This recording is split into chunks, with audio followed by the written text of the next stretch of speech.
about 20, and I had been going to my family doctor since I was maybe 6 or 7, so my whole family trusted him, and he started to listen to my heart and inappropriately touch me, and I was afraid of him, you know, because he would just be very intimidating and say things like, you can't tell anybody this because I could, you know, hurt your family or hurt you. And I was very young and influenced by that. I kept it to myself, and then it escalated, and I was ashamed.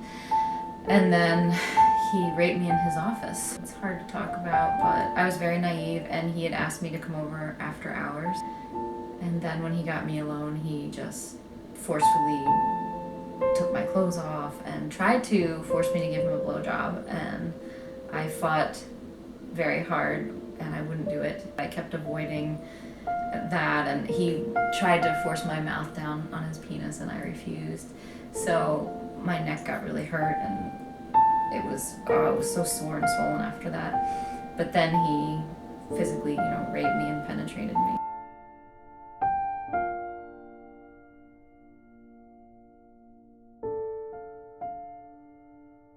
I wasn't on any birth control at the time because I wasn't planning on having sex. So I was absolutely terrified. I went to a Catholic hospital where I was denied the morning after pill unless I admitted that I was raped, and they would do a rape kit, but I was too afraid. I didn't want to confront him. I didn't want to get in the papers. And I was ashamed. And so I remember walking out of that ER, and I went to Planned Parenthood, and they just, no questions asked, gave it to me. What I ended up doing was reporting him to the medical board, and he had left me some threatening messages, but once they had evidence against him because he had signed a letter I had sent him, I had written him a letter that was proof of being inappropriate with the patient, then he stopped contacting me because he was afraid. And several other women came forward. He had molested several other women. He had supposedly also raped a nurse, and ultimately what took his practice away in that area was he had tried to touch a 17-year-old girl because she was underage. That is ultimately what pushed it. And then he did not go to prison. He went for, I believe, 2 years of mental illness treatment. Well, he lost his license. I know he lost it previously in New York, and then he lost it in Pennsylvania. But the state of Florida allowed him to practice medicine.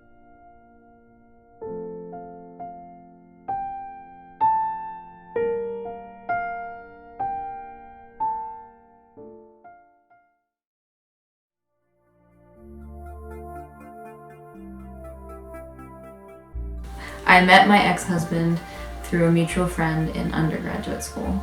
I saw his picture in her photo album and was very attracted to him and asked her about him, and she introduced us through email. We started talking. He seemed to be a man of great integrity, character, someone that I dreamed of, seemed like a knight, truly. He was in the Army at the time. He was a lieutenant, a West Point graduate, and not only stunningly handsome, but incredibly intelligent, everything I've been looking for. And he just swept me off my feet. And we also had a very good friendship. We were really good friends. We could talk about anything. So I felt safe with him. And I felt that he would protect me from, for lack of a better word, bad men that I had known in my past. I felt he would be someone that would look after me. He asked me on a horse and carriage ride. It was very romantic. And I remember he was trembling, and there was a lot of emotion. There was a lot of love between us. There really was. We really did love each other.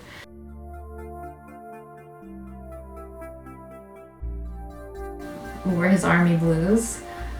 Very handsome and dashing and all of that. And I wore a beautiful cathedral-length gown, veil, had bridesmaids. Our families didn't get along from the beginning, so there was tension there, but the wedding itself was still beautiful. I fainted, he caught me on his knee. It was all very romantic, and I remember the priest said, what women do for attention.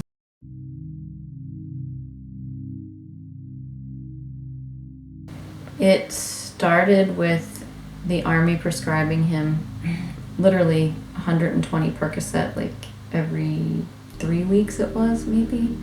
And he would go through that much sooner than he should have, and then they would refill it. So gradually the Percocet really made him irritable, and he also had fentanyl patches.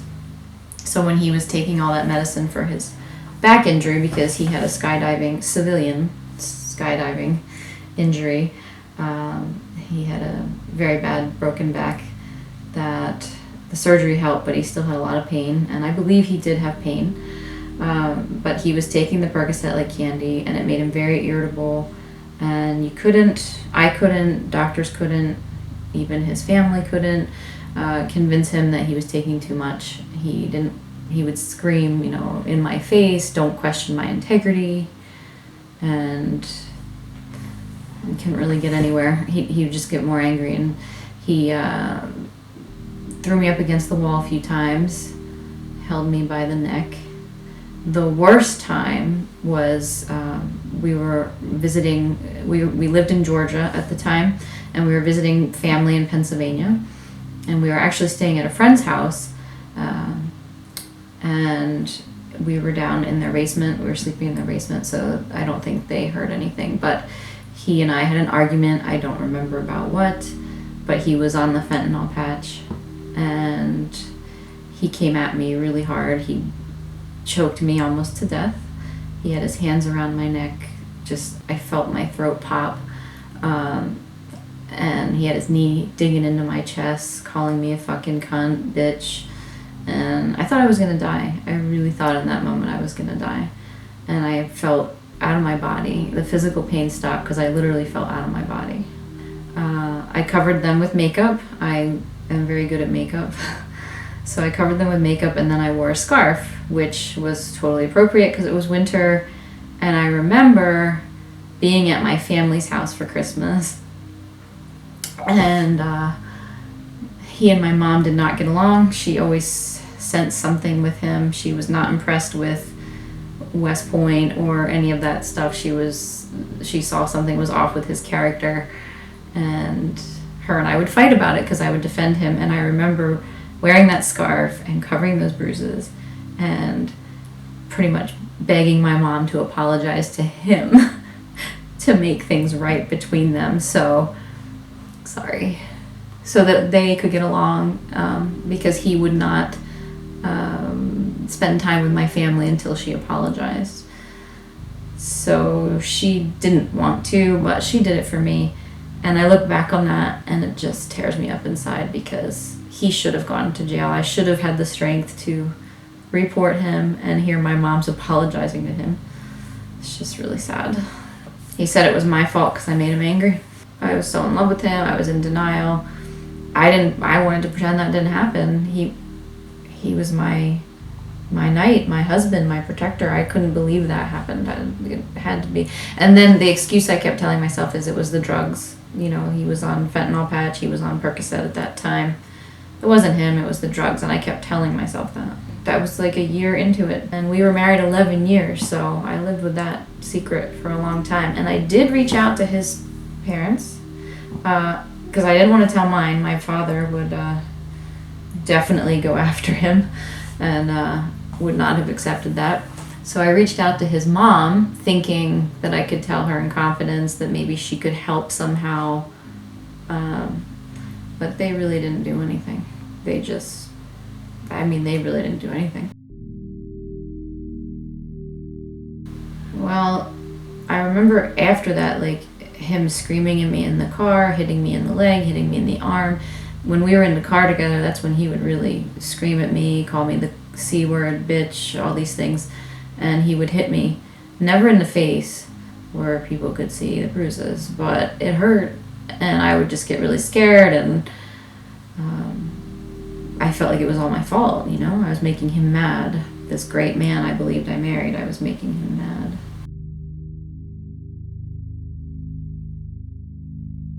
Facebook, I was the queen of looking like a happy couple. I had everyone convinced except my mother and a few close friends, but everyone was pretty much convinced that I was married to a great man, because I wanted that to be true, and that I was happy. And there was times I would be. If he was off drugs, he was a decent guy.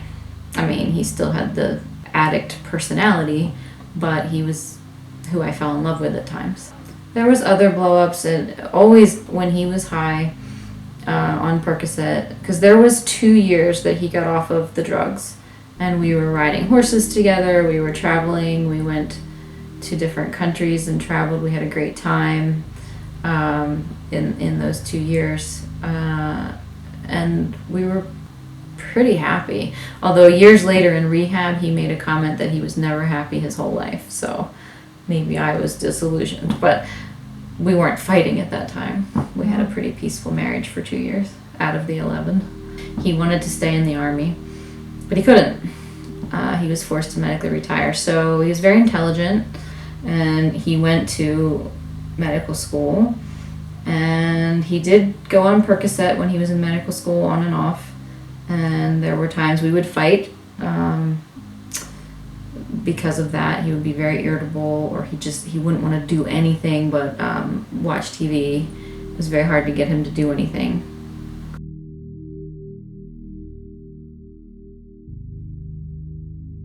I had been in a car accident, and I was getting some painkillers for a back injury, and he would just take all of them. So I had no painkillers for a legitimate prescription, and he would just literally take them, and it was incredible. Like, I would hide them somewhere, like in my high heel shoe in the back of my closet, and he would find them. It was unbelievable. Like, it's almost like he would smell them or something. But he didn't flare up really bad until we were on a trip in Istanbul, Turkey, and it was terrifying because we were walking on the streets, and obviously a Muslim country, and I was dressed respectfully. I had on hijab, and we had gone to mosques, and we were walking on the street, and he was furious at me because I didn't want to switch hotels. It was on my credit card, so it was really, I guess, the way he viewed it, my decision, and he felt I was controlling him by not wanting to move to this other hotel. But the reason I didn't want to do it was not to deny him something. It was because these men that were selling carpets were following us around and trying to, like, quote unquote befriend us. He kept saying they're trying to become our friends. For someone so intelligent, he was either extremely high or just off mentally at that time. And I kept saying no because I felt they were scam artists, and I didn't feel comfortable staying in their hotel, even though it was fancy and nice, and I also didn't feel comfortable with them having my credit card number.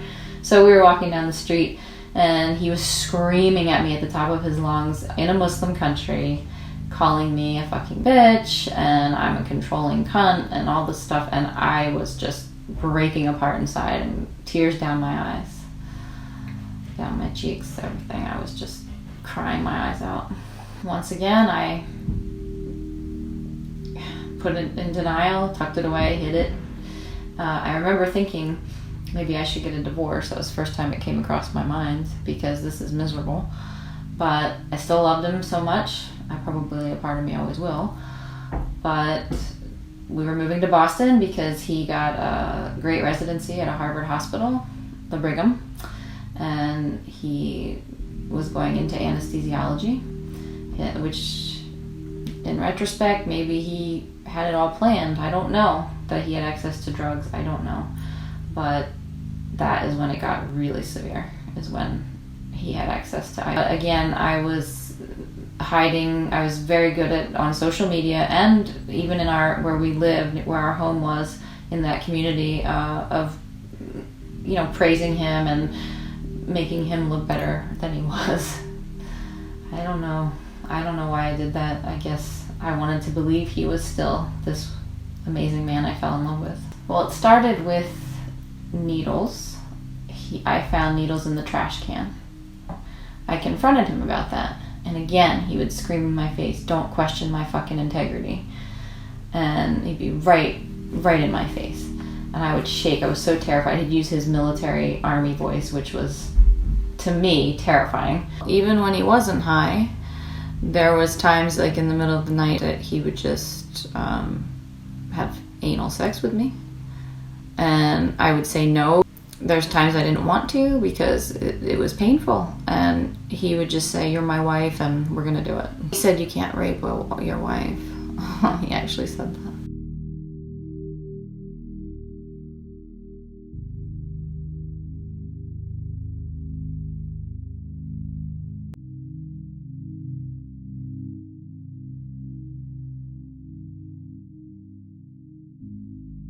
He would say, "I'm a doctor, I know what I'm doing, I have pain, don't question me." But I knew it was wrong. I knew it was absolutely inappropriate.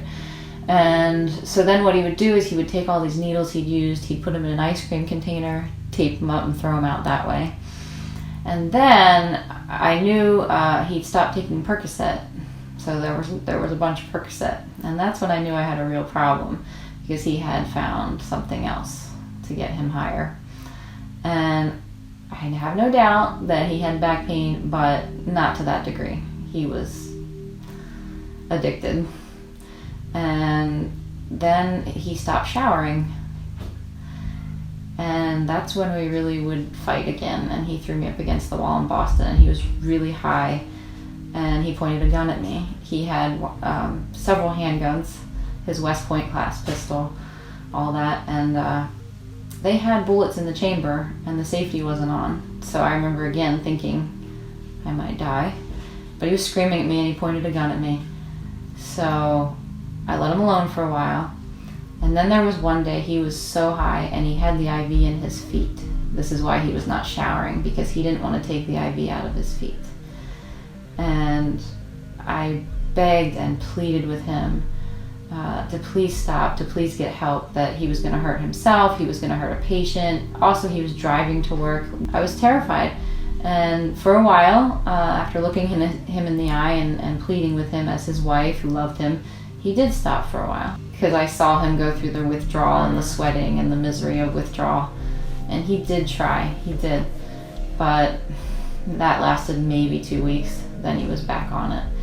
And it was getting to the point, there was one time he would go in the bathroom, and we had 2 bathrooms in our home, so it got to the point where I would just stay out of the bathroom where I knew he was using. He would just be out of control in there. He would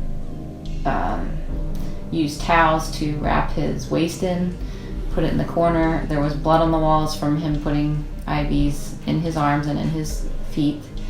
And one time I went in and tried to get him to go out, and he pulled me by the hair, dragged me across the floor, called me the C word. That was his favorite thing to call me, I guess. And to not question him, leave him the fuck alone, all this stuff. And he slammed the door. My hair got caught in the door. I was knocking on the bathroom door saying, "Please open it." And he kicked me really hard. He was so high. Then I decided, okay, I'm going to leave him alone. I didn't know what to do. I was thinking about going to the director of his program. I was scared of betraying him. I wanted to help him but also be loyal. I didn't know what to do. It was so terrifying. And so one night he was really high in the bathroom on the floor, passed out. I remember putting a pillow under his head. Sorry. I put a pillow under his head and a blanket over him, and I laid down next to him and I just cried. Because I didn't know what to do. I really loved him and I wanted to help him, and I didn't know what to do. I went to a local church, it was Catholic, and I went in there and I just prayed my heart out, asking Mother Mary, God, to help me. And 3 days later, literally 3 days later, he got in trouble at work from what I understand, from saying horrible things to an ER doctor, and she reported him as being intoxicated. He refused a drug test, and that's how he ultimately got in trouble for stealing drugs from the hospital. They basically gave him the choice of being, I don't know, I mean, it was like, you have to go to rehab or you're done, basically. So we went to a rehab in Pennsylvania, and I thought this would be a place of healing for both of us, a place of support for both of us. But in my experience, it was all about the addict. The most horrible thing said to me was during the counseling that I went to, family counseling.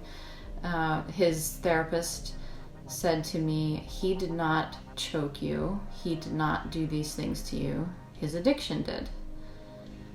And that made me literally suicidal, to the point where I seriously thought about hanging myself, because I felt it was just disgusting. I felt disgusted. I felt dirty. I felt, like somehow this was all my fault. There was no support for me. All they said to me was go to Al-Anon, and Al-Anon didn't work for me.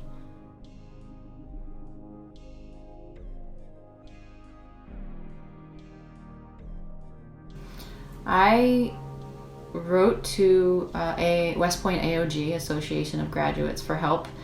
And I don't remember exactly how it happened, but a retired colonel, contacted me and offered to help me go to a counselor. He said he would not help my ex-husband because he felt that he broke his oath as a West Pointer. A cadet will not lie, cheat, nor steal, nor tolerate those who do. And he broke all that.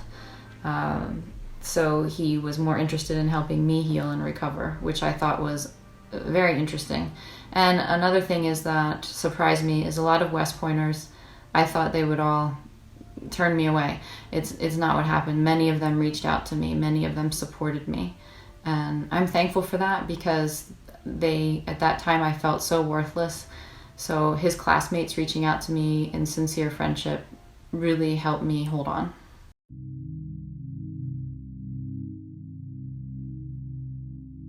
Well, I stood by him through rehab, and I really don't know how, because he turned ice cold to me. He was all about other addicts, and everything was addiction. I don't understand because I'm not an addict. And it's true, I've never done a drug in my life, other than one prescribed to me. But it was just so horrible. I don't know. But I stood by him through rehab because I believed in my marriage vows. I did still love him somehow. I still loved him so deeply. And when we got back to Boston, he started going to the AA meetings. And to me, I tried to be understanding, but it just felt so like this man that I knew all 11 years, like he was brainwashed. It didn't seem to me like it really helped. It was like a new addiction. I don't know. But he started playing video games, and he just turned ice cold to me.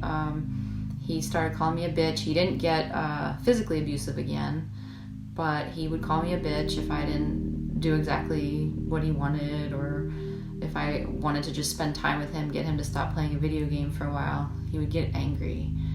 And he didn't care about how I felt. He didn't care how I was doing. He didn't ask really anything. It's like he just turned completely ice cold to me. One day, he called me from work and basically asked me to leave, asked me to get out.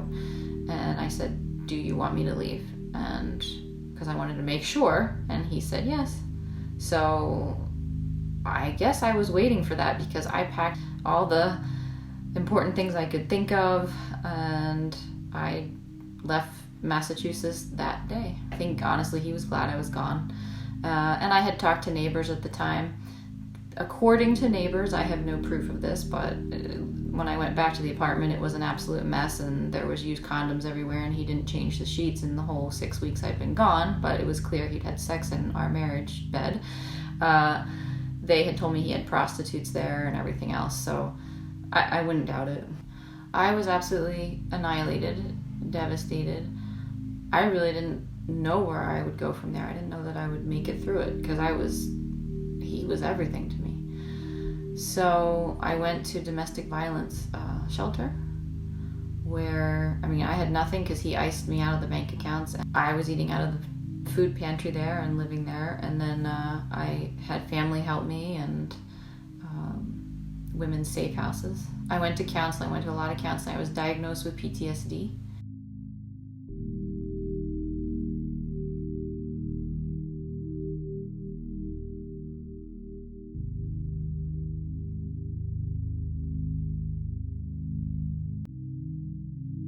still have nightmares, and they're intense nightmares where I can feel his hands on my throat, I can smell him, I can hear his voice as if he's right there. And I've really struggled with those nightmares. They're very difficult. They give me a lot of anxiety. It took a good year of therapy before I could work. And then I decided I wanted to get a full-time job and become independent. So I did that. But it took a while to get there.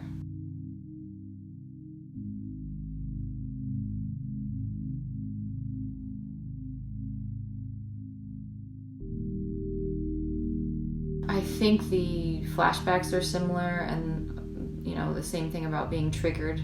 So for me, if I smell his cologne on someone, that will trigger me. If someone's talking a lot about drug addicts, it used to be that military things would bother me, but I'm working past that because I have a lot of respect for veterans and I don't want him to take that from me. So I've been working on that in therapy. But the biggest triggers are if I smell someone with his cologne, or if I have a nightmare, which I can't control. Then it's like he's right there. And then I get through the workday usually, but there's been times where I've had to take off work and go see my counselor. There is hope. There's no shame in seeking counseling, and you'll find that time truly does start to heal the wounds, and for me, faith. And I've had an amazing family and friends stand by me. Divorce sadly taught me a lot of people will betray you, will not want to deal with it, but your true friends will be there for you. And there's hope. There is. You can find a new life. You can build a new life. And I'm starting to feel this sense of strength I never had before. I have such an inner strength in and of myself. I don't need anyone. I can make it on my own, and that's very empowering. I have no communication with him, which was my choice, and it broke my heart. I did it for survival. I filed for divorce in Boston. I found an amazing lawyer who helped me get alimony, which has helped me get the money I need for counseling and to establish a new life. And from what I understand through my lawyer is that he is no longer in anesthesia, thank God. However, he is in Florida, the great state, and he is in a residency. I would hope that they drug test him. I would not think he'd be clear of that. I hope and pray that the hospital where he's at would drug test him. But I don't know. It's not my story anymore.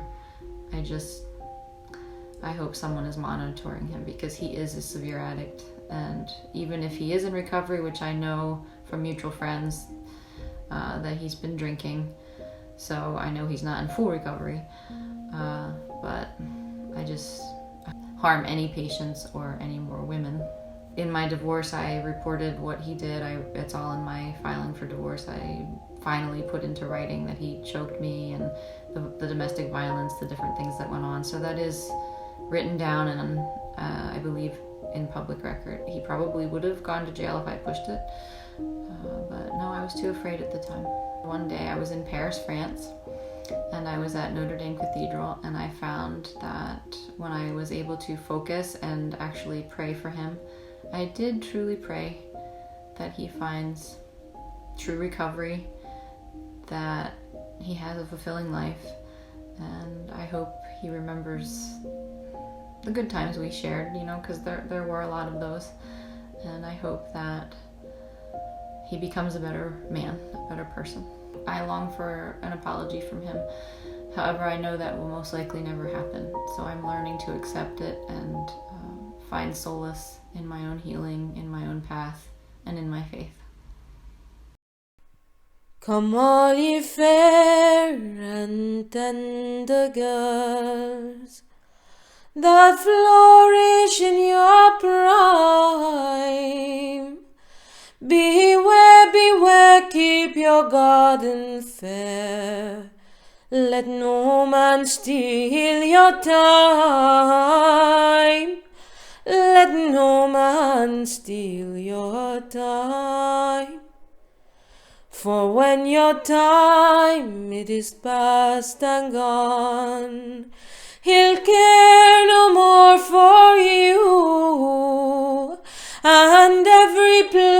place where your time was a waste. It'll all spread over with the rule, with the rule. It'll all spread over with the rule.